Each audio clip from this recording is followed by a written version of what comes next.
आप जब अपने आप को मुसलमान कहते हैं तो आपको यह मान के चलना चाहिए कि आप कांटों के रास्ते पे चल रहे हैं, आप कोई फूलों की सेज पे नहीं चल रहे। चुमी गोयम मुसलमानम बलरजम के दानम मुश्किलाते ला इलारा। जब मैं कहता हूं कि मैं मुसलमान हूं, मैं कांप जाता हूं, क्योंकि मैं जानता हूं ला इलाहा इल्लल्लाह कहना आसान काम नहीं है। इसके रास्ते में बड़ी दुश्वारियां हैं, बड़े ब्रेकर्स हैं, बड़ी रुकावटें। अलिफ लाम मीम अहसिबन्नास व युत्रकू अन यक़ूलू आमन्ना व हुम ला युफ्तनून। ऐ लोगों, क्या तुमने ये समझ के रखा है कि तुम ईमान ले आए, तुमने कलमा पढ़ लिया, अब तुमको आजमाया नहीं जाएगा, तुमको छोड़ दिया जाएगा? ऐसा होने वाला नहीं है। वलक़द फ़तन्नल्लज़ीना मिन क़ब्लिहिम फ़लयअलमन्नल्लाहुल्लज़ीना सदक़ू वलयअलमन्नल काज़िबीन। हर दौर में हमने ईमान वालों को आजमाया है, हमने सच्चों को झूठों से अलग किया है, हमने खरे को खोटे से अलग किया है। हिंदुस्तान के मौजूदा हालात ये फिल्टर का काम करेंगे, ये खरे और खोटे को अलग करेंगे, ये हालात बताएंगे कौन अपने ईमान में मजबूत है और कौन हालात के तहत समझौता कर लेता है। आप ईमान छोड़ दीजिए, सारी दुश्मनी आपसे खत्म हो जाएगी। आप इस्लाम छोड़ दीजिए, लोग आपको गले लगाने को तैयार है। आपकी मुसलमान लड़कियों को फंसाने के लिए, उनको इस्लाम से दूर करने के लिए बाकायदा पैकेज दिए जा रहे हैं कि भाई इतनी मुसलमान लड़कियों को फंसाओ, हम इतना पैसा देंगे, सरकारी नौकरी देंगे, ये देंगे वो देंगे, पैकेज दिए जा रहे हैं। तो ये काम आसान नहीं है मेरे प्यारे साथी। याद रखो मेरे प्यारे साथियों, इतने नाजुक हालात में भी अल्लाह के नबी की नसीहत याद रखना। इहफ़ज़िल्लाह तजिदहु तुजाहक, अल्लाह को याद रख, अल्लाह तेरे सामने मौजूद होगा, अल्लाह तेरी मदद के लिए मौजूद होगा। जितने भी नाजुक हालात आ जाएं, क्या अल्लाह के नबी के ऊपर गारे सौर में जो हालात आए थे, क्या वो नाजुक हालात नहीं थे? आप अपने यारे गार के साथ हजरत अबू बकर सिद्दीक के साथ गारे सौर में ठहरे हुए हैं और दुश्मन बिल्कुल करीब पहुंच चुका है, इतना करीब पहुंच चुका है। हजरत अबू बकर सिद्दीक कहते हैं अल्लाह के नबी, लौ नज़रा अहदुहुम तहता क़दमैहि लअबसरना, अगर उन्होंने जरा सा नीचे देख लिया हम पकड़ लिए जाएंगे, हम गिरफ्तार हो जाएंगे। ऐ अल्लाह के नबी हमें कौन बचाएगा? आपने बड़े इत्मीनान से जवाब दिया, ऐ अबू बकर ला तहज़न इन्नल्लाह माना, ऐ अबू बकर डरो नहीं, ऐ अबू बकर घबराओ नहीं, अल्लाह हमारे साथ है, अल्लाह हमारे साथ है। हम अल्लाह के दीन के लिए निकले, अल्लाह के काम के लिए निकले, अल्लाह जरूर हमारी मदद करेगा। आपकी जिंदगी में नमाज नहीं है, आपकी जिंदगी में अल्लाह का डर नहीं है, आप 24 घंटे में 1 घंटा अल्लाह को दे, अल्लाह के दीन को देने के लिए तैयार नहीं है। आप जलसे में भी आते हैं, मटर गश्ती में ज्यादा वक्त गुजारते हैं, पिंडाल के नीचे बैठकर कुरान और सुन्नत की बातें सुनना आपके लिए मुश्किल है। आपके मोबाइल पर गाने भरे पड़े हैं, आप ईयरफोन लगा के म्यूजिक सुन रहे हैं। जब आप अल्लाह से दूर हैं, जब आपकी जिंदगी अल्लाह से दूर है, मेरे प्यारे भाइयों, फिर अल्लाह की मदद कहां से आएगी? नबी ने उसूल बता दिया, इहफ़ज़िल्लाह तजिदहु तुजाहक, अल्लाह को याद रख, अल्लाह तेरे सामने। ये बात अल्लाह के नबी 8 साल के बच्चे को सिखा रहे। और अगला जुमला सुनिए, अल्लाह के प्यारे नबी फरमाते हैं, वालम अन्नल उम्मता लविज्तमाअत अला अन यनफऊका बिशैइन ला यनफऊका इल्ला बिशैइन क़द कतबहुल्लाहु लक। ऐ मेरे बच्चे, सारी दुनिया मिलकर के अगर तुझे कोई फायदा पहुंचाना चाहे, तेरा कोई फायदा नहीं पहुंचा सकती सिवाय उसके जो तेरे मुकद्दर में लिखा है। अल्लाह के नबी हमें एक उसूल बता रहे हैं कि अगर अल्लाह तबारक व तआला ने आपके मुकद्दर में कोई फायदा लिखा है तो दुनिया की कोई ताकत रोक नहीं सकती है। और सारी दुनिया मिल करके अगर आपको कोई नुकसान पहुंचाना चाहे, कुछ बिगाड़ना चाहे, ला यज़ुर्रुका इल्ला बिशैइन क़द कतबहुल्लाहु अलैक, आपका कोई नुकसान नहीं पहुंचा सकती आपको सिवाय उसके जो अल्लाह ने आपके मुकद्दर में लिखा है।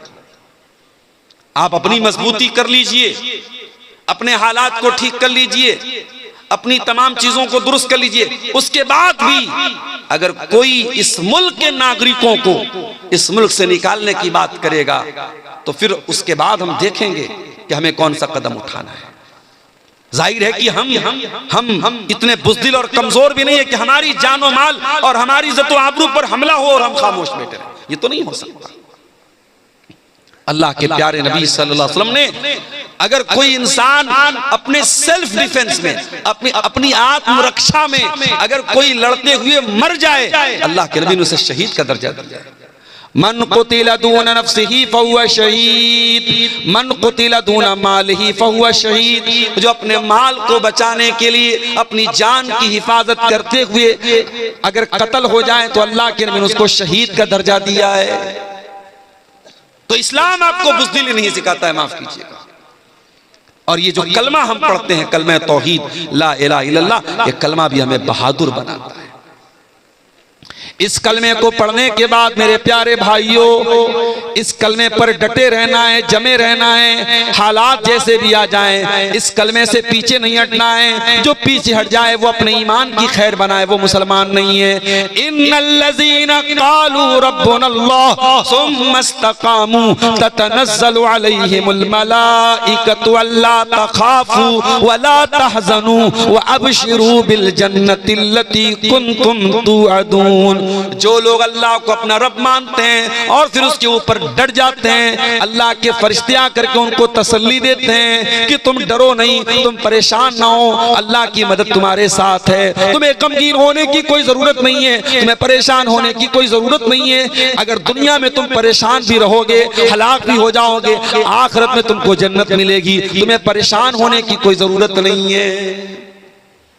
मेरे प्यारे भाइयों, हजरत बिलाल को कौन भूल सकता है?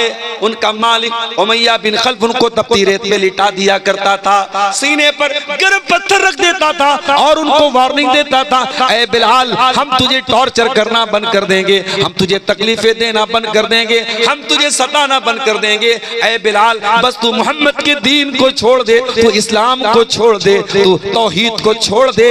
बिलाल कोई हैंडसम और खूबसूरत तो नहीं थे, बिलाल काले कलूटे थे, बिलाल गुलाम थे, बिलाल हबशा के रहने वाले थे, मगर बिलाल के काले सीने में जो दिल था वो दिल बड़ा रोशन, बड़ा नूरानी था। वो दिल अल्लाह की तौहीद से भरा हुआ था, वो दिल अल्लाह की मोहब्बत से भरा हुआ था। बिलाल का सीना छलनी हो रहा है, बिलाल की पीठ अरब की तपती रेत पर पिघल रही है, मगर बिलाल की जबान से क्या निकलता है? बिलाल कहते हैं अहद अहद, मेरा अल्लाह एक है, मेरा रब एक है, मेरा माबूद एक है। उस एक अल्लाह की तौहीद के साथ मैं कोई समझौता करने को तैयार नहीं।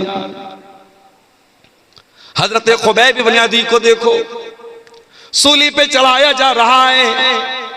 सूली पे चढ़ाने के पहले खुबैब से कहा गया है, खुबैब क्या तेरी कोई आखिरी ख्वाहिश है तो तू पूरी कर ले। खुबैब ने कहा मैं 2 रकात नमाज पढ़ना चाहता हूँ। कब पढ़ ले? खुबैब ने वजू बनाया, 2 रकात नमाज पढ़ी और बहुत हल्की नमाज पढ़ी और सलाम फेरने के बाद कहा, ऐ मक्का के काफिरों, अगर मुझे इस बात का डर न होता कि कहीं तुम ये न समझो कि मैं मौत के डर से नमाज को लंबा कर रहा हूँ, मैं थोड़ी और लंबी नमाज पढ़ता। उसके बाद खुबैब को सूली पे चढ़ाने की तैयारी हो गई, खुबैब की जान लेने की तैयारी हो गई। सूली पे चढ़ाने के पहले खुबैब को एक मौका दिया गया, ऐ खुबैब क्या तू ये कहने को तैयार है, क्या तू ये मानने को तैयार है, क्या तू अपनी जबान से ये जुमला बोलने को तैयार है कि मेरी जगह आज मोहम्मद रसूलुल्लाह को सूली पे चढ़ा दिया जाए? ऐ खुबैब अगर तू इतना बोल दे हम तुझे छोड़ देंगे, हम तुझे माफ कर देंगे, हम तुझे जीवन दान दे देंगे। ऐ खुबैब तेरे सीने में रसूल की कैसी मोहब्बत थी, तेरे सीने में ईमान की कैसी मोहब्बत थी। खुबैब ने कहा, मक्का के काफिरों, तुम मेरी जगह मेरे नबी को सूली पे चढ़ाने की बात कर रहे हो, अरे मैं तो ये भी गवारा न करूंगा कि मेरे नबी के पांव में कांटा भी चुभोया जाए और खुबैब की जान को बख्श दिया जाए, खुबैब को माफ कर दिया जाए, खुबैब को छोड़ दिया जाए। खुबैब तो इस पर भी गवारा, ये खुबैब को तो ये भी गवारा नहीं है। ये तौहीद की बरकत है मेरे साथ। तौहीद इंसान को हिम्मती बनाती है।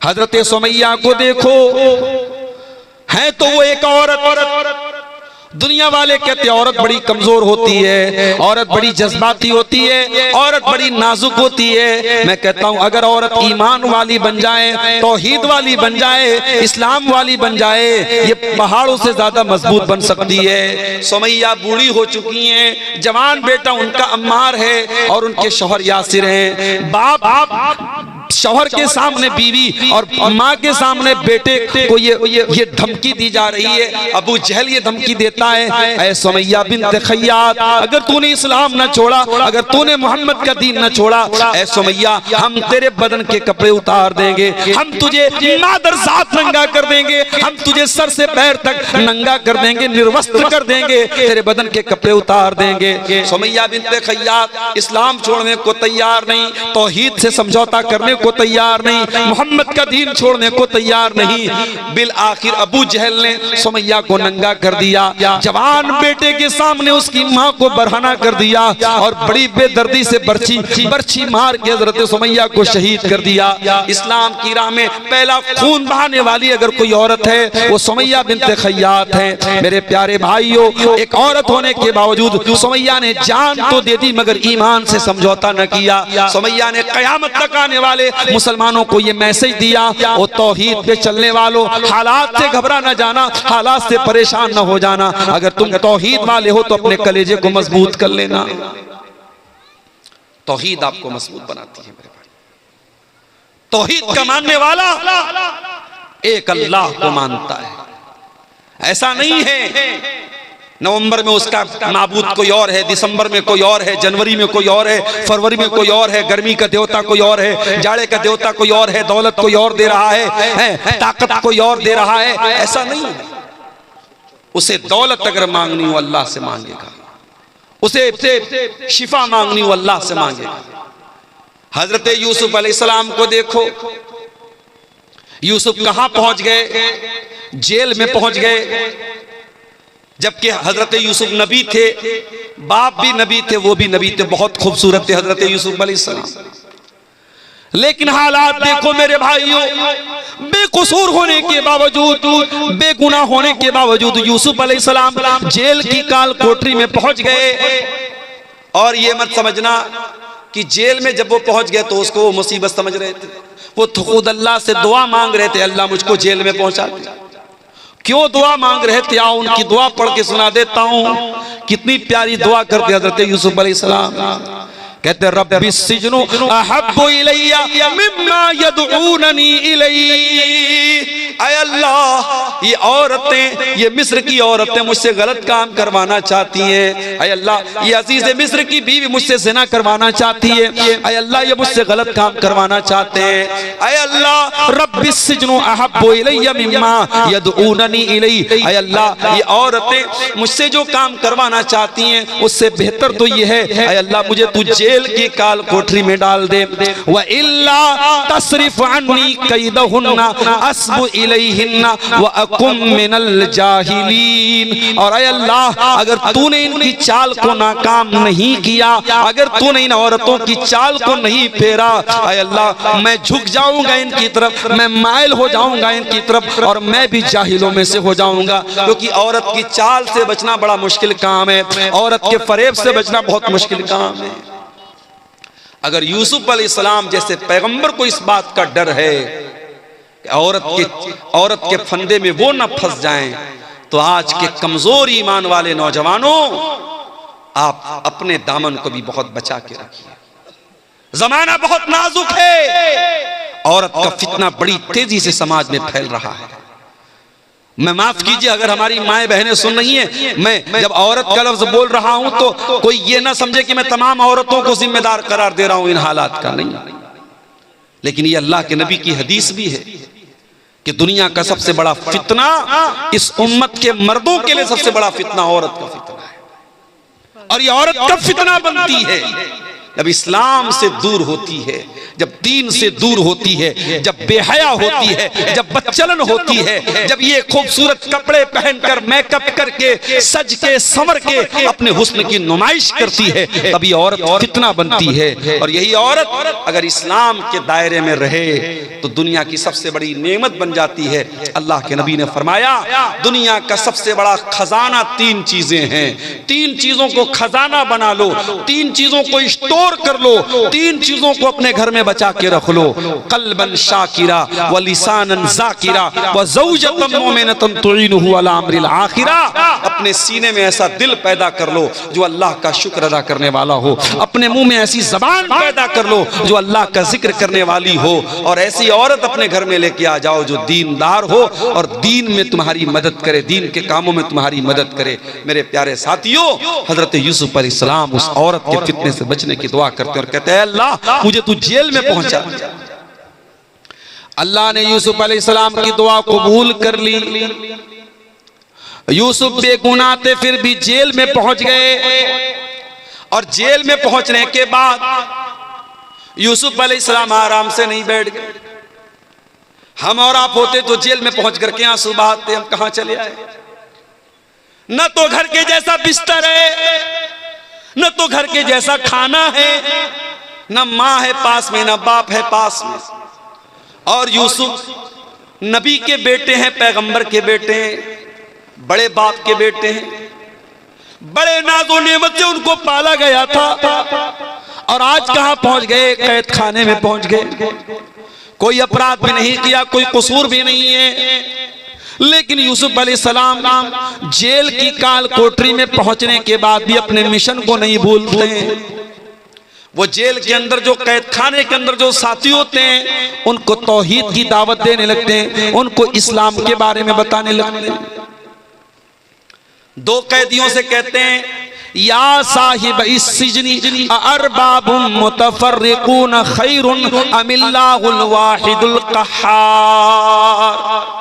ऐ मेरे कैद खाने के साथियों, ये बताओ कि एक अल्लाह ज्यादा बेहतर है या कई खुदाओं को मानना ज्यादा बेहतर है। मा ताबुदून मिन दूनिही इल्ला अस्माअन सम्मैतुमूहा अंतुम व आबाउकुम मा अंज़लल्लाहु बिहा मिन सुल्तान। ऐ लोगो, तुम अल्लाह को छोड़ के जिनको पुकारते हो वो तो सिर्फ नाम है जो तुमने रख लिए, तुम्हारे बाप दादा ने रख लिए, उनकी अल्लाह ने कोई दलील नहीं उतारी है। भाई नाम रख लिया आपने, किसी का नाम रख लिया आपने गौसे आजम, सबसे बड़ा मदद करने वाले, किसी का नाम रख लिया गरीब नवाज, गरीबों को देने वाला, किसी का नाम रख लिया दस्तगीर, हाथ पकड़ने वाला, किसी का नाम रख लिया दाता देने वाला, किसी का नाम आपने रख लिया मुश्किल कुशा।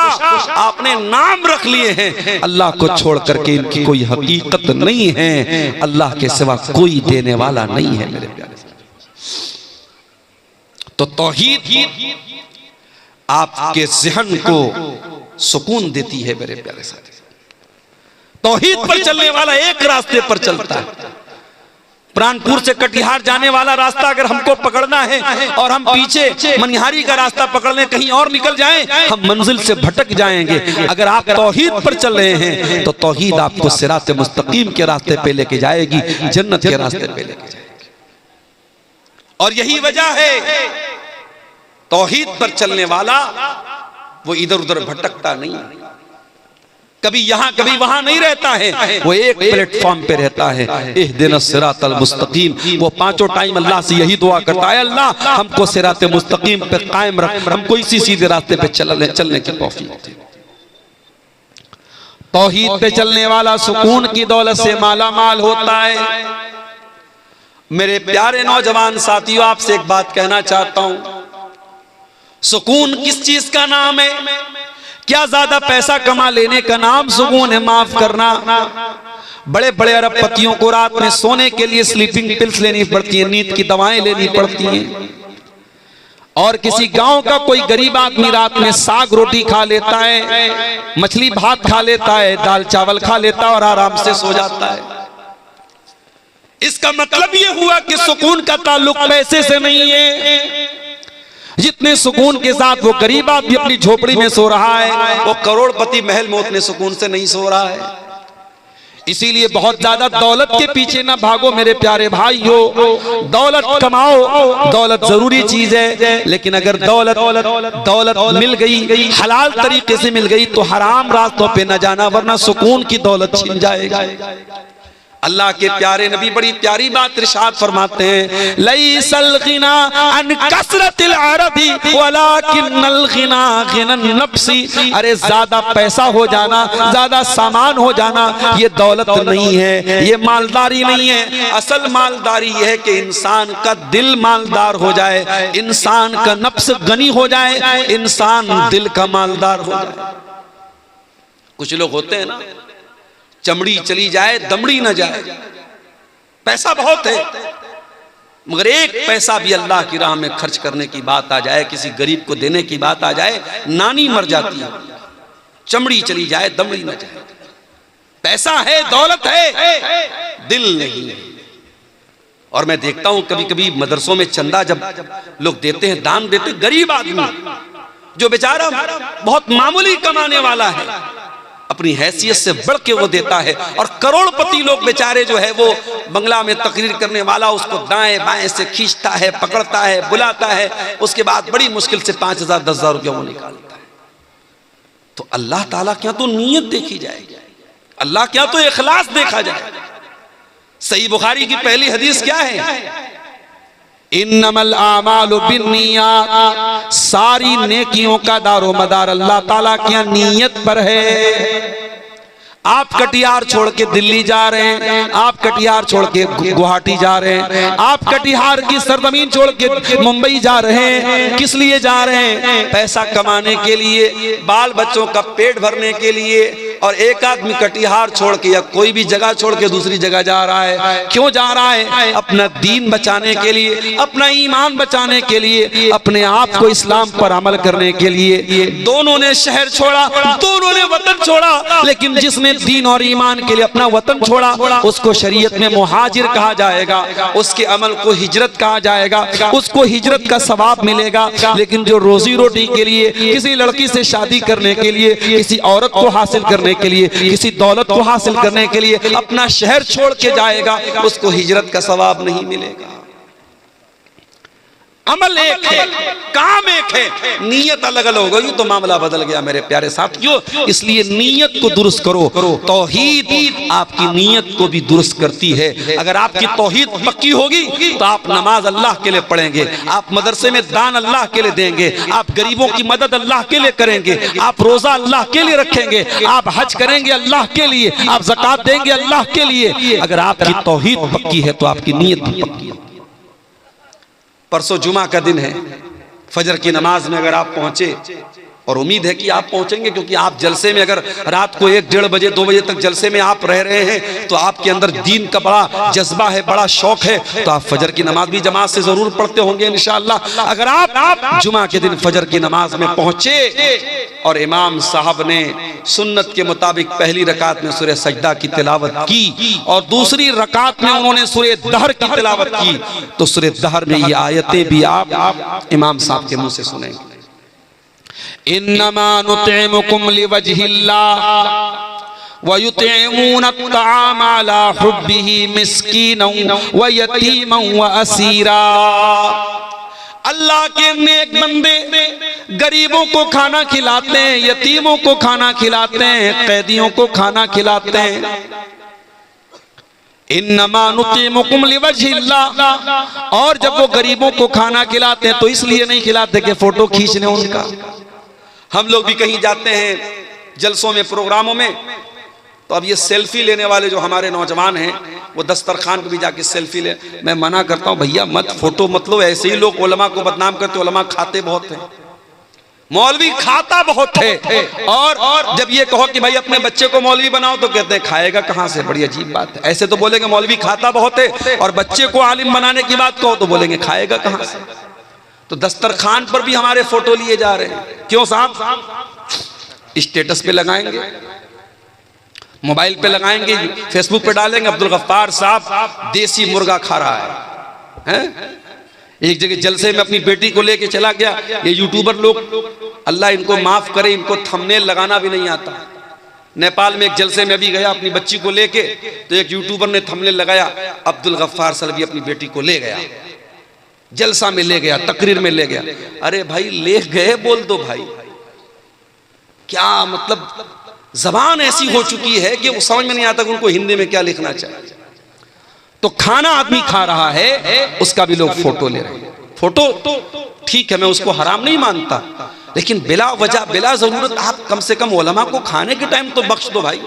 आदमी खाना खा रहा है, उसकी क्या पोजीशन है, किस हालत में वो मुंह बनाए हुए, आप इसी हालत में फोटो ले रहे हो। मैं बहुत सख्ती से मना करता हूं कि भाई फोटो कम से कम खाना खाने के टाइम तो फोटो मत। कई बार ऐसा होता है, जलसा तकरीर करके मुझे निकलना है, फौरन ट्रेन पकड़नी है, भागना है, मौलाना एक सेल्फी लेना है, मौलाना एक, अबे तुम्हारी सेल्फी के चक्कर में भाई मेरी ट्रेन छूट जाएगी। तो फोटो लेने का, सेल्फी लेने का बड़ा शौक है। तो बात ये किससे निकली? खाना खाने से बात निकली। अल्लाह के नेक बंदे खाना खिलाते हैं गरीबों को, लेकिन जब खाना खिलाते हैं तो थैंक यू सुनने के लिए नहीं, जज़ाकल्लाह खैर सुनने के लिए नहीं, शुक्रिया सुनने के लिए नहीं। कहते इन्नमा नुतइमुकुम लिवजहिल्लाह, हम तुम्हें अल्लाह ताला की रजा के लिए खाना खिला रहे हैं। ला नुरीदु मिनकुम जज़ाअन वला शुकूरा, हमें तुमसे कोई बदला नहीं चाहिए, हमें तुमसे कोई शुक्रिया नहीं चाहिए। इन्ना नखाफु मिन रब्बिना यौमन अबूसन कमतरीरा, हम तो अल्लाह के अजाब से डरते हैं, हम तो कयामत के दिन से डरते हैं, और इसलिए हम तुमको खाना खिला रहे हैं। मेरे प्यारे भाइयों, तौहीद में मजबूत हो जाओगे तो नीयत भी अच्छी हो जाएगी। मदीना में एक आदमी का इंतकाल हो गया। इंतकाल के बाद जब उनको जनाजे के लिए उनको जब नहलाया जाने लगा, जब उनको मैयत को गुस्ल दिया जाने लगा, उनकी पीठ के ऊपर बड़े बड़े मोटे मोटे निशान पाए गए बोरे के। नहलाने वालों ने कहा ये तो बहुत बड़ी हस्ती थी, ये तो अल्लाह के नबी के अहले बैत में से थे, अल्लाह के रसूल के घर वालों में से थे, ये तो नबी के नवासे के बेटे थे। नवासे के बेटे को क्या बोलेंगे? हमारे यहाँ पर नवासा बोलते हैं, आप क्या क्या बोलते हैं? पर नवासा ही बोलते हैं। नबी के पर नवासे हैं, ये नवासे के बेटे हैं। अली इब्ने हुसैन उनका नाम था। उनको गुस्ल दिया जा रहा है और पीठ पर मोटे मोटे बोरे के निशान। नहलाने वालों ने लोगों से पूछा क्या मामला है, इनकी पीठ पर ये निशानात कैसे? बात उड़ते उड़ते मदीना में फैल गई। मदीना के कुछ गरीब घरों तक ये बात पहुंची। उन गरीबों ने आकर के कहा अल्लाह की कसम हमें पता चल गया इनकी पीठ पर ये मोटे मोटे निशान क्यों हैं। कहा महीने की पहली तारीख आती थी, हर महीने की पहली तारीख को हमारे घर का महीने भर का राशन अल्लाह का कोई नेक बंदा बोरे में भर के अपनी पीठ पे लाद के महीने की पहली तारीख को हमारे घरों पे पहुंचा दिया करता था। रात के सन्नाटे में वो आता था, हमें पता भी नहीं चलता था वो अनाज लाने वाला कौन है, वो राशन लाने वाला कौन है। और ऐसा एक नहीं, कई परिवारों के साथ ऐसा हो रहा था, कई फैमिली के साथ ऐसा हो रहा था। आज अली बिन हुसैन की पीठ पर पाए जाने वाले इन निशानों ने उनकी छुपी हुई नेकी को आम कर दिया। जिस नेकी को उन्होंने जिंदगी भर छुपा करके रखा, आज उनकी नेकी दुनिया के सामने आ गई और दुनिया को पता चल गया कि मदीना के उन गरीब परिवारों को खाना पहुंचाने वाला, राशन पहुंचाने वाला और अनाज पहुंचाने वाला कोई और नहीं, नबी के अहले बैत का एक फर्द था, अली बिन हुसैन थे। ये इखलास होता है मेरे प्यारे साथियों, तौहीद की बरकत से आपके अंदर इखलास आता है। अगर आप तौहीद में पक्के हो जाएंगे, अल्लाह ताला आपको सुकून की दौलत भी देगा। वही सुकून जिस सुकून को तलाश करने वाले आज कहां कहां तलाश कर रहे हैं। ये शराबी शराब क्यों पी रहा है, ये जिना करने वाला जिना क्यों कर रहा है, ये लड़कियों से चैटिंग क्यों कर रहा है, ये पाउडर के जरिए ड्रग्स क्यों ले रहा है। इन तमाम लोगों से पूछ तो कहते हम तो सुकून के लिए ऐसा कर रहे हैं। शराब पीने वाला सुकून के लिए शराब पी रहा है, सिगरेट पीने वाला सुकून के लिए सिगरेट पी रहा है, खैनी खाने वाला सिगरेट के लिए सुकून के लिए खैनी खा रहा है। यानी जितने ये नशे की चीजें हैं ये सब सुकून के लिए कर रहा है। ऐ सुकून की तलाश में ये हराम काम करने वालों, ऐ शराब में डूबे इंसानों, ऐ नशे की लत में मुब्तला नौजवानों, ऐ लड़कियों से चैटिंग करके अपने आप को सुकून पहुंचाने का ख्वाब देखने वालों, आओ कुरान तुमको बताता है सुकून कहाँ मिलेगा। कुरान तुमको नुस्खा बताता है, कुरान तुमको तरीका बताता है। अला बिज़िक्रिल्लाहि तत्मइन्नुल कुलूब, मेरे बंदो तुम्हें सुकून मिलेगा तो अल्लाह के जिक्र में मिलेगा, तुम्हें सुकून मिलेगा तो अल्लाह के कलाम में मिलेगा, तुम्हें सुकून मिलेगा तो अल्लाह को याद करके मिलेगा। आज कितने मुसलमान हैं उनके घर में 24 घंटे में एक बार कोई अल्लाह का नाम लेने वाला नहीं, कोई एक आदमी भी नमाज पढ़ने वाला नहीं, कोई एक औरत भी कुरान पढ़ने वाली नहीं। दिन रात मोबाइल पे गाने बज रहे हैं, दिन रात बच्चों के हाथ में मोबाइल, बड़ों के हाथ में मोबाइल, गाने बजाने मुसलमानों के घरों में बज रहे हैं। ओ लोगों, आपने बिल्डिंगें तो बढ़िया आलीशान बना ली, आपने मकान तो बड़े अच्छे बना लिए, मगर माफ करना अगर आपके घरों में अल्लाह का नाम नहीं लिया जा रहा है, अगर आपके घरों में अल्लाह का जिक्र नहीं हो रहा है, मैं नहीं कह रहा हूँ, अल्लाह के प्यारे नबी फरमा रहे हैं ऐसा घर मुर्दा है, मुर्दा। आपने फरमाया मसलुल बैत युज़करुल्लाहु फीही वल बैतिल्लज़ी ला युज़करुल्लाहु फीही मिस्लल हय्य वल मय्यित, जिस घर में अल्लाह का नाम लिया जाए वो घर जिंदा है, और जिस घर में अल्लाह का नाम ना लिया जाए वो घर मुर्दा है। हमारे घर मुर्दा हो चुके हैं, जिन घरों में अल्लाह का नाम ना लिया जाए उन घरों में सुकून कहां से आएगा। अगर आज बच्चे माँ बाप की बात नहीं मानते, माँ बाप बच्चों के साथ नाइंसाफी कर रहे हैं, भाई भाई से लड़ाई कर रहा है, देवरानी जेठानी में आज अगर झगड़े हो रहे हैं, ननद और भाभी में झगड़े हो रहे हैं, तो मेरे प्यारे साथियों घर में सुकून आए तो कहां से आए, बरकत आए तो कहां से आए। बरकत का तो तरीका हमने खो दिया है, सुकून का तरीका हमने खो दिया है। कुरान कहता है अला बिज़िक्रिल्लाहि तत्मइन्नुल कुलूब, आओ अल्लाह के जिक्र से तुमको सुकून मिलेगा। अभी मैं आज एक साइंसदान के बारे में पढ़ रहा था। थाईलैंड की एक यूनिवर्सिटी चियांग माऊ एक यूनिवर्सिटी है, उसमें एक प्रोफेसर हैं जो एनाटॉमी के प्रोफेसर हैं, और उनका नाम क्या है? उनका नाम है तेजा तेलाक। वो थाईलैंड के हैं, थाई प्रोफेसर है, एनाटॉमी के वो प्रोफेसर है। और वो एनाटॉमी का मतलब होता है इंसान के बदन की जो पार्ट्स ऑफ बॉडी हैं, जो शरीर के जो अंग हैं, उस पर वो रिसर्च करते हैं, उसके बारे में वो तहकीक करते हैं। थाईलैंड की उस यूनिवर्सिटी के प्रोफेसर साहब ने जब तहकीक करना शुरू किया, रिसर्च करना शुरू किया, एक सवाल बार बार उनको डिस्टर्ब कर रहा था कि इंसान की बॉडी में जो दर्द होता है, उस दर्द को बदन का कौन सा हिस्सा रिसीव करता है।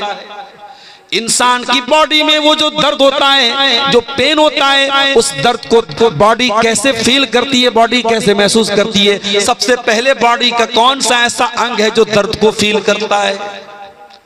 डॉक्टर साहब परेशान थे, प्रोफेसर साहब परेशान थे। अचानक किसी ने एक दिन उनको कुरान दे दिया। कुरान पढ़ते हुए सूरह निसा की आयत उनकी आंखों से गुजरी। अल्लाह ने फरमाया कुल्लमा नज़िजत जुलूदुहुम बद्दलनाहुम जुलूदन गैरहा, जब जहन्नमी जहन्नम में डाले जाएंगे उनके बदन की चमड़ी जल जाएगी, खराब हो जाएगी, हम नई चमड़ी चढ़ा देंगे, हम नई चमड़ी चढ़ा देंगे ले यज़ूक़ुल अज़ाब, ताकि बार बार वो अजाब का मजा चखें, उनको अजाब का दर्द फील हो, उनको अजाब का दर्द महसूस हो। प्रोफेसर साहब ने जब कुरान की आयत पढ़ी, उन्होंने कहा इसका मतलब ये हुआ कि शरीर में अगर कोई अंग है जो दर्द को सबसे पहले फील करता है, सबसे पहले रिसीव करता है, तो वो इंसान की स्किन है, इंसान की चमड़ी है, इंसान की त्वचा है।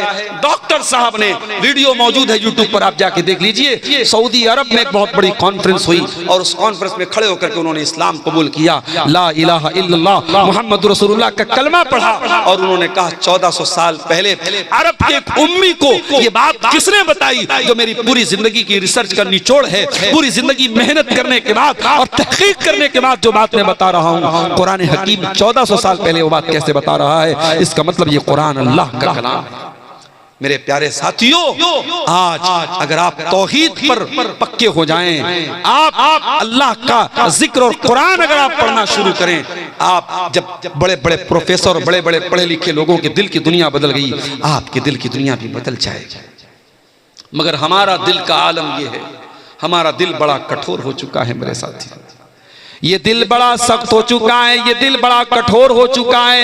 कुरान कहता है लौ अंज़लना हाज़ल कुरान अला जबल, इस कुरान को हमने किसी पहाड़ के ऊपर भी उतारा होता तो पहाड़ भी अल्लाह के खौफ से रेजा रेजा हो जाता। लरअयतहु खाशियम मुतसद्दिअम मिन खशियतिल्लाह। इस कुरान के अंदर वो पावर है कि बड़े बड़े पहाड़ को भी चकनाचूर कर सकता है, लेकिन इंसान के दिल पर आज कुरान का कोई असर नहीं हो रहा है। क्यों? क्योंकि पहाड़ से ज्यादा कठोर हो चुका है इंसान का दिल। मेरे प्यारे साथियों, सुकून की दौलत भी इसी कुरान के जरिए मिलेगी, इसी अल्लाह के जिक्र के जरिए मिलेगी। और जो आदमी तौहीद के रास्ते पर चलता है उसके दिल को अल्लाह ताला सुकून की दौलत से भी माला माल कर देता है। मूसा अलैहिस्सलाम को देखिए, बनी इस्राइल को लेके जा रहे हैं, फिरौन को पता चला, फिरौन ने पीछा किया, सामने दरियाए कुलजुम आ गया। मूसा अलैहिस्सलाम के साथियों ने क्या किया है, मूसा इन्ना लमुद्रकून, अब तो हम पकड़ लिए जाएंगे, अब हमें कौन बचाएगा। मूसा अलैहिस्सलाम ने बड़े इत्मीनान से जवाब दिया, कल्ला इन्ना मइय रब्बी सयहदीन, ऐ मेरी कौम के लोगों, मेरा रब मेरे साथ है, मेरा अल्लाह मेरे साथ है, वो जरूर कोई ना कोई रास्ता निकालेगा। ये सुकून हजरत मूसा के दिल में कैसे पैदा हुआ? ये तौहीद की बदौलत पैदा हुआ। जब इंसान की तौहीद पक्की होगी, जब अल्लाह पर यकीन पक्का होगा, बड़े बड़े मुश्किल हालात में भी वही सुकून उसके दिल में मौजूद होगा। मूसा अलैहिस्सलाम ने कहा मेरा रब मेरे साथ है, वो जरूर कोई ना कोई रास्ता निकालेगा। फ़अवहैना इला मूसा अन इज़रिब बिअसाकल बहरा फनफलक फकान कुल्लु फ़िरक़िन कत्तौदिल अज़ीम।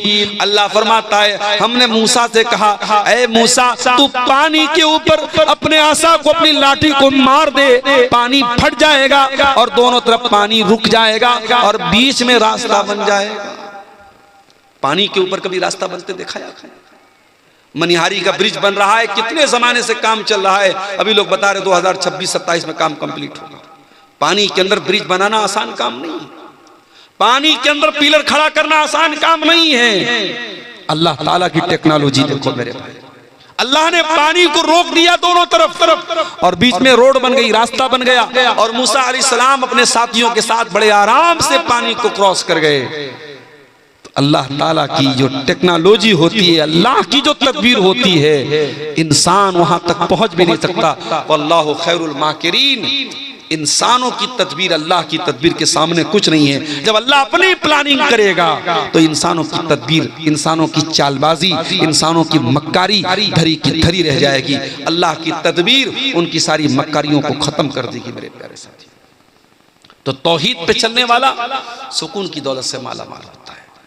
जो इंसान तौहीद पर चलता है वो अल्लाह के कैमरे से हमेशा डरता रहता है।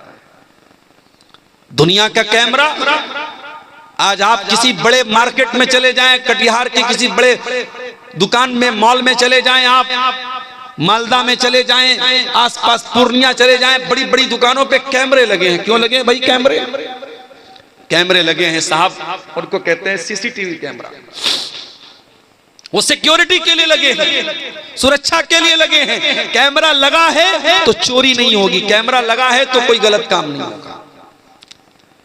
जो इंसान तौहीद पर चलता है उसे अल्लाह ताला के कैमरे का डर सबसे ज्यादा होता है, क्योंकि इंसान का बनाया हुआ कैमरा तो फेल भी हो सकता है।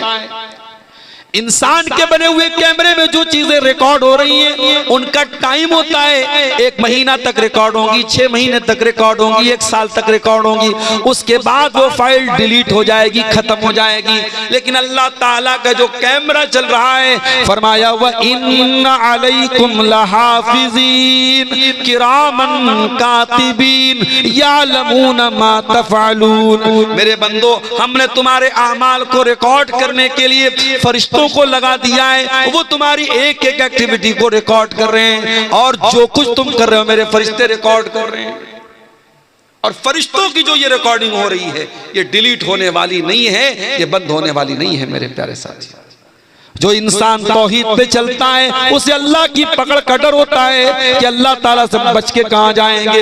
यही वजह है हजरत लुकमान अपने बच्चे से कहते हैं, या बुनैया इन्नहा इन तकुम मिस्काला हब्बतिन मिन खरदल, ऐ मेरे बच्चे अगर एक राई के दाने के बराबर भी कोई चीज होगी, फतकुन फी सखरा, और किसी चट्टान के अंदर वो चीज छुपी हुई होगी, औ फी समा, आसमानों में कहीं होगी, औ फिल अर्ज़ी, या जमीन पे कहीं होगी, अल्लाह ताला राई के दाने के बराबर चीज को भी सामने ले आए। अल्लाह के नबी के पास एक सहाबी आए, कहा अल्लाह के रसूल मेरे कुछ गुलाम हैं, मेरे साथ बदतमीजी करते हैं, मैं कभी कभी मार देता हूं, बुरा भला कह देता हूं। ऐ अल्लाह के रसूल क्या मेरी पकड़ होगी अल्लाह के यहां? अपने गुलामों को अगर मार दिया, पीट दिया, बुरा भला कह दिया, क्या मेरी पकड़ होगी अल्लाह के यहां? अल्लाह के नबी ने कुरान की आयत दी, वनज़उल मवाज़ीनल क़िस्त लियौमिल क़ियामह, हम क़यामत के दिन इंसाफ का तराजू रखेंगे, फला तुज़लमु नफ्सुन शैया, और क़यामत के दिन अल्लाह के तराजू पर किसी के साथ कोई अन्याय नहीं होगा। व इनकाना मिस्काला हब्बतिन मिन खरदलिन अतैना बिहा, और एक राई के दाने के बराबर भी अगर तुम्हारा कोई अमल होगा अल्लाह के तराजू पर सामने आ जाएगा। व कफा बिना हासिबीन, मेरे बंदो जब हम हिसाब लेंगे तो पूरा पूरा लेंगे। अल्लाह के नबी ने कुरान की आयत पढ़ी और कहा कि ऐ मेरे सहाबी, आप अपने गुलामों को जो मारते हैं, पीटते हैं, जो बुरा भला कहते हैं, उसको कैलकुलेट किया जाएगा, उसको नापा जाएगा, उसको तौला जाएगा। अगर आपके गुलामों की जो बदतमीजी है, आपके गुलामों की जो नाफरमानी है, अगर वो ज्यादा निकली और आपकी सजा कम निकली तो आपको उनकी नेकी मिल जाएगी, आपके गुनाह कुछ कम हो जाएंगे। लेकिन अगर आपने अपने गुलामों को जो सजा दी है, जो मारा है, जो पीटा है, अगर आपकी सजा ज्यादा है और आपके गुलामों की गलती कम है तो फिर उनके गुनाह आपके ऊपर लादे जाएंगे और आपको अपनी नेकियों से हाथ धोना पड़ेगा। अल्लाह। सहाबी एक कोने में जाके रोने लगे, बड़ी देर तक रोते रहे, आंसू बहाते रहे और रोते हुए कहने लगे, अल्लाह के नबी इन्नी उशहिदुका अला अन्नहुम अहरार, अल्लाह के नबी इतना बड़ा खतरा मैं मोल नहीं ले सकता, अपने गुलामों को मैं मार रहा हूँ, पीट रहा हूँ, अगर इसके बदले कयामत के दिन मुझे उनके गुनाह मेरे ऊपर लाद दिए जाएं और मेरी नेकियों से मुझे हाथ धोना पड़े, मैं इतना बड़ा रिस्क नहीं ले सकता, मैं इतना बड़ा खतरा मोल नहीं ले सकता। अल्लाह के नबी मैं आपको गवाह बना के कहता हूँ, मैं अपने सारे गुलामों को आजाद कर रहा हूं। अल्लाह अकबर। ये होती है तौहीद की बरकत। जब इंसान तौहीद पे चलता है उसके दिल में अल्लाह का डर होता है कि मुझे अल्लाह को हिसाब देना है। और जब तौहीद पर नहीं चलता है, जब अल्लाह का कोई डर नहीं होता है तो चोर बन जाता है, बेईमान बन जाता है, करप्ट बन जाता है, भ्रष्टाचारी बन जाता है। मेरे प्यारे साथी, हजरत अब्दुल्लाह इब्न उमर को देखो, सफर में जा रहे हैं, प्यास लगी, भूख लगी, एक चरवाहा उनको मिला, देखा चरवाहे के साथ बकरियां बहुत सारी हैं, कहा कि है मेरे भाई किसी बकरी का दूध पिला दे, मैं कीमत दे देता हूं, पैसा दे देता हूं। चरवाहा बोला कि नहीं, ये बकरियां मेरी नहीं है, मेरे मालिक की है, मुझे सिर्फ बकरी चराने को बोला गया है, मैं किसी बकरी का दूध आपको नहीं पिला सकता। अब्दुल्लाह इब्न उमर को बड़ी हैरत है, ये चरवाहा आदमी है, गुलाम है, इसको इतनी अकल है, इतना शऊर है कि मैंने बकरी का दूध मांगा, ये नहीं दे रहा, कह रहा है मेरे मालिक की बकरी है। उन्होंने आजमाने के लिए, उसका इम्तिहान लेने के लिए कहा, ऐ चरवाहे एक काम कर दो, अपनी बकरियों में से एक बकरी मुझको दे दे, मैं तुझको उसकी कीमत दे देता हूं। मालिक पूछे तो बता देना कि बकरी को भेड़िया लेके चला गया, भेड़िया आया तो एक बकरी को लेके चला गया, मालिक तुझे कोई सजा नहीं देगा और तुझे पैसे भी मिल जाएंगे, तेरा भी काम बन जाएगा, मेरा भी काम बन जाएगा, मैं बकरी का दूध दूह लूंगा, जरूरत पड़ी तो ज़बा कर लूंगा, मेरा भी फायदा तेरा भी फायदा। चरवाहे ने कहा बहुत अच्छे, बहुत अच्छे, बहुत अच्छा ऑफर पेश किया आपने। अय अब्दुल्लाह इब्न उमर, आपका ऑफर बुरा नहीं, आपका ऑफर बहुत अच्छा है। आप भी खुश, मैं भी खुश, मालिक भी खुश। बस मुझे एक सवाल का जवाब दे दीजिए, फ़अैन अल्लाह, अल्लाह को क्या जवाब दूंगा? कल अल्लाह पूछेगा कयामत के दिन कि तूने अपने मालिक के साथ गद्दारी की, चीटिंग की, फ्रॉड किया, धोखा किया, बेवकूफ बनाया अपने मालिक को। मैं अल्लाह को क्या जवाब दूंगा? बस मुझको इतना बता दीजिए। उस चरवाहे के मुंह से फ़अैन अल्लाह, अल्लाह कहा गया, मैं अल्लाह को क्या जवाब दूंगा? ये सुनकर के अब्दुल्लाह बिन उमर रोने लगे, आंखों से आंसू जारी हो गए। पूछा तेरा मालिक कौन है? मदीना आए, मालिक का पता लगाया और मालिक को कीमत दे करके उस गुलाम को आजाद कर दिया।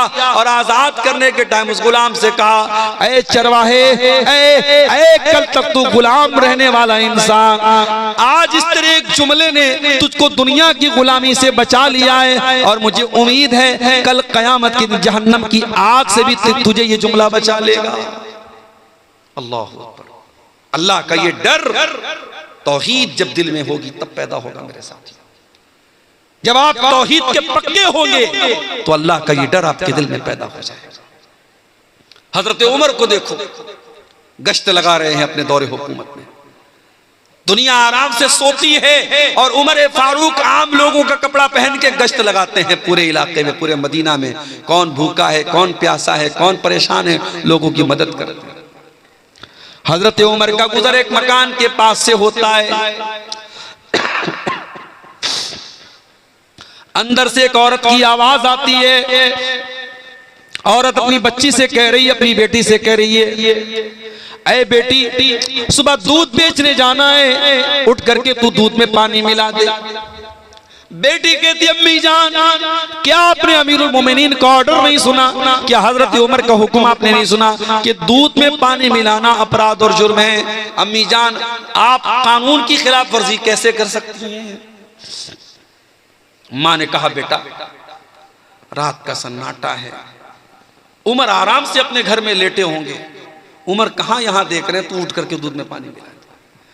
बेटी ने कहा अम्मी जान, उमर ला यराना फरब्बु उमर यराना, अगर उमर हमको नहीं देख रहे कोई बात नहीं, उमर का रब तो हमको देख रहा है। अम्मी जान, कल कयामत के दिन अल्लाह ताला पूछेगा, जब उमर का रब पूछेगा कि तूने दूध में पानी मिला करके फ्रॉड क्यों किया, धोखा क्यों किया, तूने लोगों को असली दूध के नाम पे मिलावटी दूध क्यों बेचा? अम्मी जान, हम अल्लाह को क्या जवाब देंगे? क्या अल्लाह भी नहीं देख रहा है? हजरत उमर ने मकान का नंबर नोट किया, घर आए, सारे बच्चों को बुलाया। ऐ मेरे बच्चों, मैंने एक लड़की की आवाज सुनी है, मैं नहीं जानता वो कितनी खूबसूरत है, मैं नहीं जानता उसका खानदान कैसा है, मैं नहीं जानता उसकी बरादरी कैसी है, मैं इतना जानता हूँ वो लड़की दीनदार है, वो लड़की अल्लाह से डरने वाली है, वो लड़की बहुत मुत्तकी और परहेजगार है और मैं उस लड़की को अपने घर की बहू बनाना चाहता हूँ। क्या तुम में से कोई उस लड़की से शादी करने को तैयार है? हजरत उमर के एक बेटे, उनका नाम आसिम था, उन्होंने कहा कि अब्बा जान, मैं शादी करने को तैयार। अल्लाह अकबर। यहां तो जब तक पूरा जोग्राफिया न तय कर लिया जाए, लड़की कितनी पढ़ी लिखी है, लड़की कितनी खूबसूरत है, लड़की कितनी स्मार्ट है, उसकी इंस्टाग्राम पर कितनी आईडी है, व्हाट्सएप पर कितने नंबर हैं, कौन सा मोबाइल वो चलाती है, जब तक सारा जोग्राफिया न पता कर लिया तब तक रिश्ता कहां तय होता है। और आज जो हमारे घरों में जो बिगाड़ है मेरे प्यारे साथी, उसकी एक बहुत बड़ी वजह, ये बुनियाद हमारी खराब है। हमारी माएँ बहनें जब रिश्ता देखने जाती हैं, वो खूबसूरती देखती हैं, वो माल देखती हैं, वो जहेज देखती हैं, दीनदारी कौन देखता है मेरे साथ? दीनदार बच्चियां घरों में बैठी हैं, कोई रिश्ता पूछने वाला नहीं है। अगर उनकी शक्ल सूरत कुछ कम है, कुछ 19 है, कुछ रंग सांवला है, बहुत दीनदार है, बहुत अच्छी है, बहुत नमाजी है, बहुत इल्म वाली है, उनके रिश्ते अच्छे नहीं मिल रहे हैं। और जो बदचलन भी है, बेहया भी है, बेशरम भी है, लेकिन खूबसूरत है, उसके रिश्ते फौरन मिल जाते हैं। मेरे प्यारे भाइयों, जब आपने खूबसूरती को मेयार बनाया है, जब आपने रंग को मेयार बनाया है, जब आपने हुस्न को मेयार बनाया है और दीन को साइड रख दिया है, तो फिर रोते क्यों हो? फिर रोने की क्या जरूरत है? आपने जो बोया है वही काट रहे हो। जब आपने खूबसूरत बहू लाए हैं आप, अच्छा बहू आई, 1 साल के बाद माँ बाप कहते हैं हमारा बेटा तो हमारे हाथ से निकल गया। जरा बहू के कमरे में जाके देखो, बहू के कमरे में जो बेड है वो किसने दिया? ससुर ने दिया। अलमारी किसने दी? ससुराल से मिली। आपका बेटा जिस फ्रिज का पानी पी रहा है वो कहां से आई? ससुराल से आई। आपका बेटा जिस बुलेट पे घूम रहा है वो बुलेट कहां से आई? ससुराल से आई। गाड़ी ससुराल की, मसेरी ससुराल की, फ्रिज ससुराल की, अलमारी ससुराल की। जब तमाम आपके बेटे के कमरे में जो चीजें भरी हैं वो ससुराल की मिली हुई हैं, तो आज आप ये शिकायत क्यों कर रहे हैं कि हमारा बेटा हमारी बात कम मानता है, अपने सास ससुर की बात ज्यादा मानता है? अरे भाई तो सही तो कर रहा है। आपका बेटा नमक हलाल कर रहा है, नमक हराम नहीं है। वो जिसका नमक खा रहा है उसका गुन गा रहा है। जहां से वो उसने सामान हासिल किया है और पूरे कमरे में जहां का सामान भरा है उन्हीं की वो तारीफ कर रहा है और उन्हीं के कसीदे पढ़ रहा है। मेरे प्यारे साथियों, शादी ब्याह पे भी आज हमने ऐसी रस्मों रिवाज की ऐसी चादर चढ़ा दी है। आज मैं बार बार तकरीरों में ये बात कहता हूं, आज हमने निकाह को मुश्किल बना दिया है। आज एक गरीब आदमी अपने लड़का लड़की की शादी करना चाहे, दुनिया भर के मसले हैं। लड़की की शादी है तो जहेज का इंतजाम करना है और इसी तरीके से जेवर का इंतजाम करना है, 500 बारातियों का इंतजाम करना है। और लड़के की शादी है तो उसमें भी इतने का खाना होना ही चाहिए। अब आपके शेरशाबादियों में कभी मैं किसी शादी में शामिल नहीं हुआ। हमारे बनारस में एक जमाने में लोग घरों में दावत कर लेते थे, अब साहब शादी हॉल में दावत होती है। हैदराबाद में मैं गया, वहां लोगों ने बताया कि शादी हॉल में दावत होती है और सात तरीके के 8 तरीके के खाने जब तक न हो तब तक दावत मुकम्मल नहीं होती। कश्मीर में मैं गया, कश्मीर में शादी के मौके पर 19 तरीके के गोश्त बनते हैं और तब जाकर के शादी मुकम्मल होती है। आपने शादी को इतना मुश्किल बनाया है और जिना 500 रुपये में और 200 रुपये में हो रहा है। मेरे प्यारे साथियों, जब आप हलाल को मुश्किल करेंगे हराम आम हो जाएगा। मेरे नबी ने निकाह को इतना आसान बनाया था, इतना आसान बनाया था। लड़की का अगर वली राजी है और लड़का राजी है, 2 गवाहों ने आकर के उनके सामने लड़के ने कबूल कर लिया और महर में अगर कोई रुपया पैसा नहीं था, अगर लड़के को कुरान की कुछ आयतें भी याद है और उसने इसी को महर बना दिया कि मैं अपनी होने वाली बीवी को कुरान की आयतें सिखा दूंगा, यही महर बन गया। और ऐसा भी निकाह हुआ है नबी के दौर में। मेरे प्यारे साथियों, जब आप निकाह को मुश्किल बनाएंगे जिना आसान होगा। और आज जिना आसान हो चुका है और आम हो चुका है। और वो गुनाह जिसके बारे में कुरान कहता है वला तक़रबुज़ ज़िना, तुम जिना के करीब भी मत जाना। आज शायद कोई घर बचा हो, कोई गांव बचा हो, कोई खानदान बचा हो जहां इस गुनाह की आग की लपटें न पहुंच चुकी हो। जो इस्लाम की नजर में तीसरा बड़ा गुनाह था, शिर्क के बाद और कत्ल के बाद जो टॉप क्राइम है, जो इस्लाम की नजर में तीसरा बड़ा गुनाह है, आज मुसलमानों की बस्तियों में, मुसलमानों के गाँव में, मुसलमानों के इलाकों में जिना आम हो रहा है। मेरे प्यारे साथियों, और हालात यहाँ तक पहुँच चुके हैं कि अब मुसलमान लड़कियों का ताल्लुक गैर मुस्लिम लड़कों के साथ भी हो रहा है। यहां तक हालात पहुंच चुके हैं। मेरे प्यारे साथियों, जब आप तौहीद के पक्के होंगे, आपके दिल में अल्लाह का डर होगा, तो आप जिना से भी अपने आप को बचाएंगे। आप अपनी शर्मगाह की भी हिफाजत करेंगे। एक औरत अपनी आबरू की भी हिफाजत करेगी। आप देखिए वो चरवाहा जो अपने मालिक के साथ वफादार था और अल्लाह से डरने वाला था, उसने कहा कि अगर मैं अपने मालिक को धोखा दे दूं तो अल्लाह को क्या जवाब दूंगा। और अब्दुल्लाह इब्न उमर रज़ी अल्लाह तआला अन्हु उसको आजाद कर दिया। और वो लड़की जो माँ के सामने ये कहती है अगर उमर देखने वाला नहीं है तो उमर का रब देख रहा है, और उस लड़की को हजरत उमर अपने घर की बहू बनाते हैं। और बाद में उसी लड़की की औलाद में से एक इंसान पैदा होते हैं जिनका नाम उमर बिन अब्दुल अजीज रहमतुल्लाहि अलैह है, जिनको उमर सानी कहा जाता है। मेरे प्यारे साथियों, तौहीद के इस अकीदे में पक्के हो जाइए, तौहीद को मजबूत कीजिए। जब आप तौहीद के पक्के होंगे तो आप देखेंगे आपका अखलाक भी ठीक हो रहा है, आपका कैरेक्टर भी दुरुस्त हो रहा है, आपके सुलूक पर भी उसका असर पड़ रहा है। मेरे प्यारे भाइयों, आज दुनिया की अदालतें आप जाके देखें, अदालतों में अपराधी अपने आप को बचाने के लिए एड़ी चोटी का जोर लगाता है, वकील को खरीद लेता है, जज को खरीद लेता है, पुलिस को खरीद लेता है।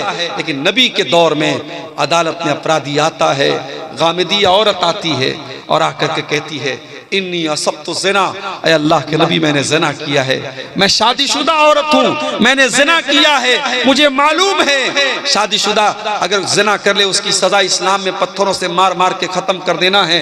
ऐ अल्लाह के नबी मैंने बहुत बड़ा गुनाह कर लिया है, मुझे पाक कर दीजिए, मुझे दुनिया में सज़ा दे दीजिए ताकि आखिरत में मुझे ज़िना की सज़ा न झेलनी पड़े। अल्लाह के नबी ने पहले तो टालने की कोशिश की, आपने कहा ले जाओ इसको, क्या बक रही है ये, जाने दो इसको। उस औरत ने कहा अल्लाह के नबी इन्नी लहुबला, मैं पेट से हूँ, मेरे पेट में हमल भी है, बच्चा भी है, मैं झूठ नहीं बोल रही हूँ, मुझे सजा दे दीजिए ज़िना की। आपने कहा ठीक है जाओ, जब बच्चा जन्म ले, जब बच्चा पैदा हो जाए तब तुम मेरे पास आना। आपने 9 महीने का टाइम अपराधी को दे दिया। अपराधी भाग सकता है, बच सकता है। अल्लाह के नबी भी शायद भूल चुके होंगे, सहाबा भी शायद भूल चुके होंगे। 9 महीने के बाद बच्चा पैदा होता है, औरत उस बच्चे को गोद में लेकर के आती है। ऐ अल्लाह के नबी शायद आप भूल गए, मैं गामिदी हूँ, मैं वही औरत हूँ जो 9 महीने पहले आपके पास आई थी। ऐ अल्लाह के नबी मुझको ज़िना की सजा दे दीजिए, मुझको पाक कर दीजिए।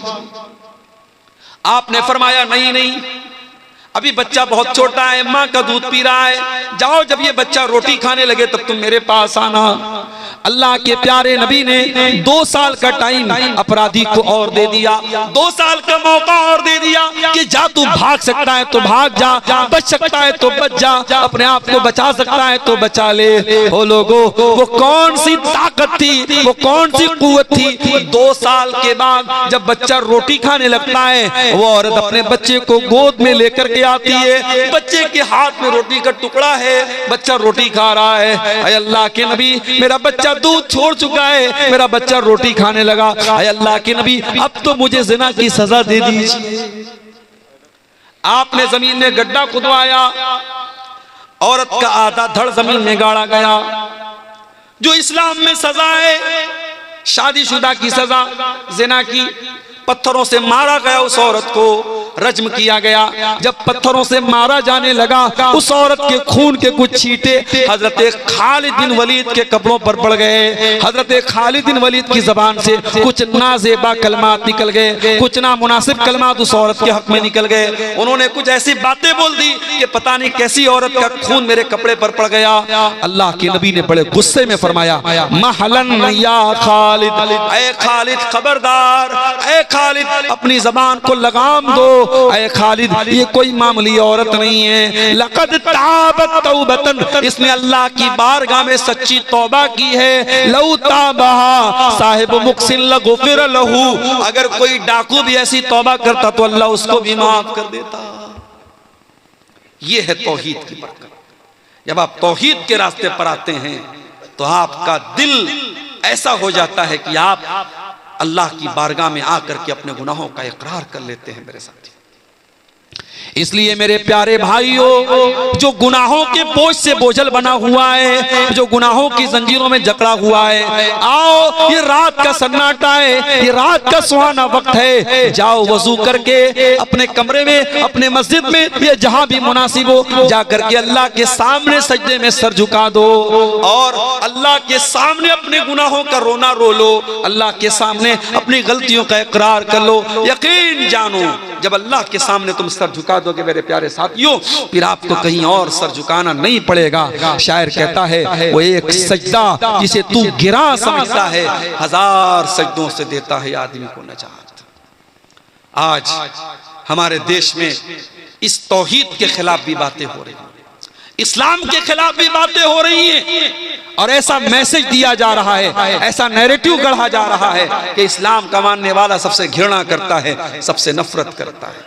माफ कीजिएगा, तौहीद नफरत नहीं सिखाती है, तौहीद इंसानियत सिखाती है। इस्लाम की नजर में कोई पैदाइशी एतबार से ऊंचा नीचा नहीं है। दूसरे मजहब वालों के यहां किसी के बारे में यह अकीदा है कि वो साहब वो उनके भगवान के सर से पैदा हुआ है, कोई पेट से पैदा हुआ है, कोई पैर से पैदा हुआ है, कोई निचली जाति का है, कोई ऊंची जाति का है।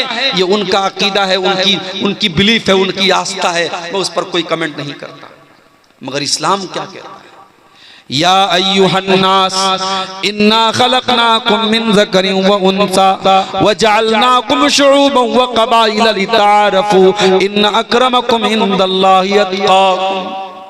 हे मानव जाति, हे इंसानों, तुम एक माता पिता की संतान हो, आदम की औलाद हो, हव्वा की औलाद हो। हाँ, तुम्हारे कबीले अलग अलग है, तुम्हारे खानदान अलग अलग हैं। कोई शेरशाहबादी है, कोई अंसारी है, कोई शेख है, कोई बंगाली है, कोई बिहार का रहने वाला है, कोई कुरैशी है, कोई उस्मानी है, कोई कुछ है। ये खानदान अलग अलग हैं, ये बरादरियां अलग अलग हैं। ओ लोगों, ये बरादरियां इसलिए नहीं है लितारफू, ताकि तुम एक दूसरे को अपने से ऊंचा समझो। नहीं, ये बिरादरियां तो पहचान के लिए हैं, ये बिरादरियां तो तुम्हें एक दूसरे को जानने के लिए हैं। इन्ना अक्रमकुम इंदल्लाहि अत्क़ाकुम। अल्लाह ताला क्या तुम्हारी मेरिट अगर बनेगी तो तकवा की बुनियाद पे बनेगी। अल्लाह क्या तुम्हारा दर्जा अगर तय होगा तो तकवा की बुनियाद पे होगा। आप कौन सी बिरादरी के हैं, कौन से खानदान के हैं, आपका बाप कौन था, अल्लाह क्या ये नहीं देखा जाएगा? अल्लाह क्या आपका तकवा आपकी मेरिट तय करेगा। मेरे प्यारे साथियों, हजरत नूह अलैहिस्सलाम का बेटा एक नबी का बेटा होने के बावजूद डूब गया। और शायर कहता है बगावत पर हुआ मादा तो डूबे नूह का बेटा। यहाँ नामो नसब की बरतरी से कुछ नहीं होता। नबी का अपना चचा अबू लहब बहुत खूबसूरत भी था, बहुत गोरा चट्टा भी था, अब्दुल मुत्तलिब का बेटा था, हाशिम का पोता था, मालदार भी था। लेकिन उसने जब इस्लाम की मुखालफत की, जब तौहीद की मुखालफत की, क़यामत तक के लिए कुरान में उसके बारे में आयत नाजिल हो गई, तब्बत यदा अबी लहबिन व तब, अबू लहब के दोनों हाथ टूट जाए और अबू लहब बर्बाद हो जाए। मेरे प्यारे साथियों, इसलिए आप जब तौहीद के रास्ते पर चलते हैं तो तौहीद एक ऐसी चीज है जो आपको इंसानी भाईचारा भी देती है। इसलिए भारत में जो लोग ये गलतफहमी फैला रहे हैं कि इस्लाम नफरत को बढ़ावा देता है, नहीं, इस्लाम तो भाईचारे को बढ़ावा देता है। हाँ, इस्लाम ये जरूर सिखाता है कि सृष्टि करने वाले की इबादत करो, मखलूक की नहीं, खालिक की इबादत करो, क्रिएशन की नहीं, क्रिएटर की इबादत करो, जमीन व आसमान की नहीं, जमीन व आसमान बनाने वाले की इबादत करो। दुनिया की और सारी मजहबी जो ताकतें हैं वो ये कहती हैं सब कुछ खुदा है, और इस्लाम ये कहता है सब कुछ खुदा का है, सब कुछ अल्लाह का है, सब कुछ अल्लाह की तरफ से है। और जब मरने वाला मरता है मुसलमानों के यहाँ तो हम एक जुमला पढ़ते हैं, इन्ना लिल्लाहि व इन्ना इलैहि राजिऊन, कि हम सब अल्लाह की प्रॉपर्टी हैं और हमें मर के अल्लाह ही की तरफ पलट के जाना है। मेरे प्यारे साथियों, तौहीद के कुछ समरात और तौहीद के कुछ फवायद मैंने आपके सामने बयान किए हैं। मैं उम्मीद करता हूँ कि आप इस जो मैसेज दिया गया है इस तकरीर में, तौहीद का जो दर्स आपके सामने रखा गया है, उसको आप अपने ज़हनों में उतारेंगे। हम अल्लाह से दुआ करते हैं रब्बुल आलमीन हमें कलमे तौहीद के तकाज़ों को समझने की तौफीक अता फरमा। रब्बुल आलमीन हमें मरते दम तक तौहीद पे चलने वाला बना दे। इलाल आलमीन हमें शिर्क व बिदअत से हमारी हिफाजत फरमा। ऐ अल्लाह, जिस इदारे के लिए आज का ये प्रोग्राम मुनक़िद हुआ है, इस अच्छा कब्रिस्तान के लिए, अल्लाह ताला इस कब्रिस्तान की तामीर या उसकी जो ज़मीन के लिए जो ताउन जिन लोगों ने किया है, अल्लाह उस ताउन को कबूल फरमाए। और जिन लोगों ने इसमें हिस्सा नहीं लिया है उनसे भी बड़े अदब से गुजारिश करूँगा, जाते जाते, चूँकि कब्रिस्तान की ज़मीन भी आप अभी कल गाज़ीपुर में मेरा एक प्रोग्राम था, वहाँ लोगों के पास अपना कब्रिस्तान नहीं था तो लोग अपने घरों में ही अपने मुर्दों को दफन कर देते थे, और वहाँ पे बाकायदा कहीं कहीं कब्र के ऊपर मकान बना हुआ है। तो ये कब्र की भी बेहुरमती है और इंसानी लाश की भी बेहुरमती है। इसलिए मुसलमानों की बस्ती में कब्रिस्तान होना चाहिए, और कब्रिस्तान के लिए अगर ये प्रोग्राम हो रहा है तो बहुत अच्छा कदम है, और हमें और आपको ज़रूर इसमें अपना ताउन करना चाहिए। अल्लाह ताला हमारी नेकियों को कबूल फरमाए। जब तक हम दुनिया में जिंदा रहें, इस्लाम पर जिंदा रहें, और हमारा खात्मा भी ईमान पर हो। रब्बना तक़ब्बल मिन्ना इन्नका अंतस समीउल अलीम व तुब अलैना इन्नका अंतत तव्वाबुर रहीम। व सल्लल्लाहु तआला अला नबीना मुहम्मद व अला आलिहि व सहबिहि अजमईन। वस्सलामु अलैकुम व रहमतुल्लाहि व बरकातुहू।